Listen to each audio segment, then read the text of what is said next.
Hello again, everybody, and welcome back to our series on looking at king and pawn endings. We've looked over opposition, we've looked over the squares of the pawn, the T of the pawn, and we've looked over how to promote when that pawn gets up to the 6th rank. But for every rule, for everything we learn in chess, there are exceptions. And today, we're going to be going over a very big, important exception to learn, and that is rook pawns.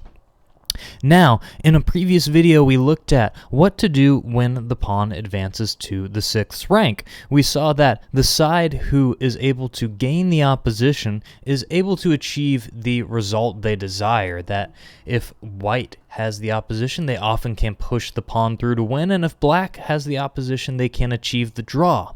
Now, with rook pawns, the problem is that they become much more difficult to promote. And why is that?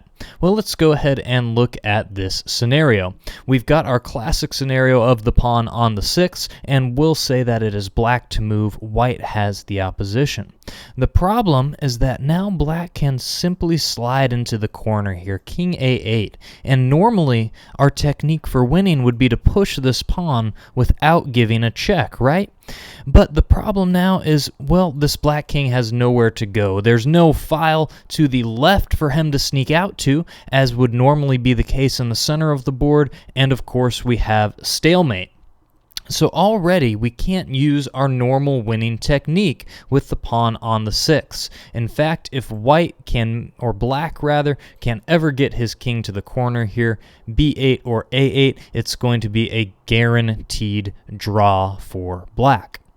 Well, what about the other rule that we looked at from the starting position? The whole idea of the T of the pawn, right? And we drew that line up and we made a T. Well, we don't have a full T here with the rook pawn, and that is going to be problematic. So let's imagine that we start running to bring our king in front of the pawn, just like we would with a nice center pawn. Again, black simply can make the same defensive idea as before, and just go back to the corner over here. So even with white leading the way, black can simply go to the corner, and he's never going to have to leave. He can dance back and forth all day. There's no way for white to ever kick him out, and we get the same position that we saw before. White has nothing better to do than push the pawn and stalemate black. So our two winning ideas from before simply do not work in this position. So how do we win with white? Well, the key is going to be keeping this black king from getting to the corner. So how do we do that? There's basically two squares that are of utmost importance. That's going to be b7 and or b8, primarily b7. If we can get our king to this b7 square, we can stop the black king from getting to the corner by creating a wall of all of these squares here, and also creating a path on the A file for our pawn to run all the way up the board. So trying to get this king to b7 is very, very critical in these rook pawn endings. They're a lot more drawish, they're a lot more difficult to win as a result of that, and if you can, when you're getting ready to go into king and pawn endings, that's always something to look for. If you can avoid having a rook pawn, or if you can force your opponent to have a rook pawn, that can help you to save a draw as well. So how can white win this game? Well, we're going to make sure that we head for that b7 square. We can play a move like king to c6. King to b6 would work as well.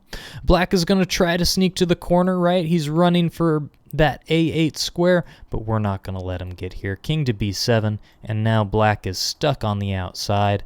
Here comes our pawn, and we're going to win the game. So rook pawns are all about keeping the opponent at bay. One other last thing that's interesting to note is that sometimes even if we get in front of the pawn, remember we talked about how the pawn has all the critical squares in front of it, that's not going to work either in the case of the rook pawn. Black has yet another drawing idea. So for example, if white plays the move king to a6, yes, black could go for the corner, but black can also play the king up to c6, and suddenly white's king is stuck on the side of the board. King goes up to a7, we can bring the king to c7, the pawn pushes, and now black can simply play king c8, If the white king goes back to b6, black makes it to the corner. And if we play king to a8, king to c7, and you'll see that white is stuck. White's king cannot escape. If white pushes the pawn forward, king c8, and now it's white who is stalemated. No good moves left. So these are the two key drawing ideas if you're trying to defend against the rook pawn. Get your king to the corner if you can, and if you can't get your king to the corner, try to pin or stick your opponent's king to the side of the board and don't let them out unless you can get to the corner. So these are the two defensive ideas. That's how you hold against those rook pawns. If you've got a rook pawn, you've got to get to that b7 or g7 square. Keep your opponent out of the corner and run that pawn to victory. So for every rule, there are exceptions, and hopefully you'll be able to take some of this and use it in your games to come. Looking forward to seeing what you do, and best of luck. If you enjoyed the video, be sure to like, post any comments, and share via the buttons below. Check out our website at chesswithnick.com for further video, more content, and any postings on lessons, further video analysis, or written analysis that you may be interested in. And be sure to check out our YouTube channel, Chess with Nick, on youtube.com. Have a great day, and wishing you best of luck.